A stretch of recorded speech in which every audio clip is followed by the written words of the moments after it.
Okay, this video might be a little underbaked, but I'm gonna defend Oryx here a bit. It was more than just revenge. He wanted a challenge. Oryx seeks challenge. I think Oryx might be being a little too hard on himself. I think Savathun has always been a little hard on Oryx too. He seems disappointed that it was revenge that brought him here to Seoul. But let's be real, Oryx had been doing this stuff for millennia. And a god king who, to his own sister, he had told her that he is always eager to die, you know? The one who would take his court and sharpen himself and his forces to find the sharpest thing. Put aside what others have said about Oryx in the past, it's not as hypocritical as you think. Revenge in the eyes of the sword logic, Oryx and his brood seek their final shape, to chip at weakness and become the strongest of the strong. So why wouldn't he want to meet us? I mean, it's such an immense moment, and grief. Grief is a complicated emotion, right? And after millions and millions of years of war and death, don't you think that'll pile up? I know. Oryx loved his job, but as I mentioned before, and as he states himself, pain and joy are the same thing to him at this point. At some point in his life, it just becomes what he is. You can even hear that in one of the memories that you can find on the Dreadnought. It's like an excerpt from the Books of Sorrows. And this happens all the time. People feeling multiple emotions at the same time. That's just the human experience. You can want to have revenge on someone. Totally can. But also, be excited to meet them. Oryx totally felt loss upon the death of his son. But he also wanted a challenge, If we felt Crota, then he definitely wants that fight. To clash swords with what could have possibly have been an equal or a successor, Oryx would have hoped that we would be stronger than him. He wanted us to kill him. Oryx lacks context for his own actions. There might have been a lot more motivating Oryx to come here.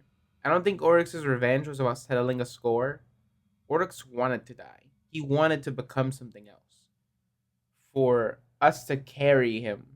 For us to carry him with us. To find the final edge. Even if it meant his own death. To become him. I don't have much to defend this point. But I really don't think Oryx was a hypocrite here. When he meets us for the first time, he reminds us, I have taken entire worlds. And his lieutenants give him updates. Their leaders belong to you. The rest await extermination. No.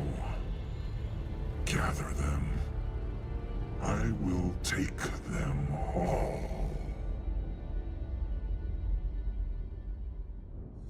Instead of telling him to kill them all, he says, gather them.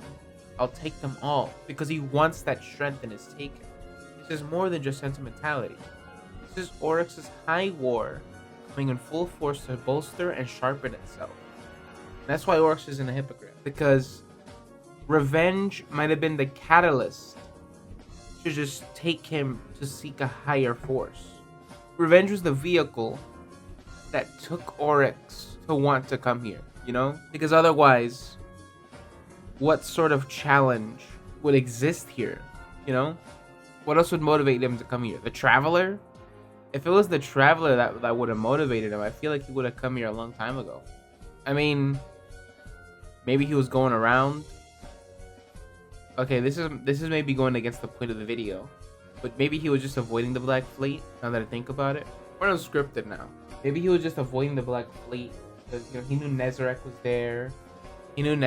there. He knew the Witness was on his way there. I'm pretty sure, and I think he knew that Savathun was there too, because at one point they decide to go their separate ways, and Savathun was the one to come over here.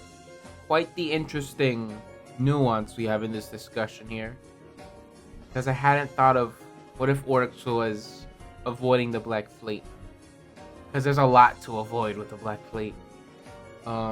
Anyway, but that's all I have to say. And if you guys have any ideas, please let me know in the comments, because I don't think Oryx is as big a hypocrite as people are saying he is.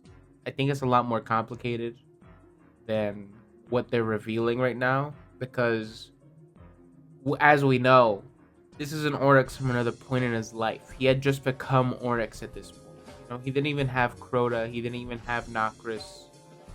So he himself lacks context for his own actions. And I wonder what type of reveals we're gonna get later on, because this is just we just ended Act 1. You know, we got all this in Act 1, so I'm really interested in seeing what they're gonna do for Act 2. So I'm excited for that. I think on Tuesday we're gonna do that live stream. I think I'll watch that. Thanks for watching, and I hope you liked this video, and share your thoughts in the below. Right, that's about it. See ya.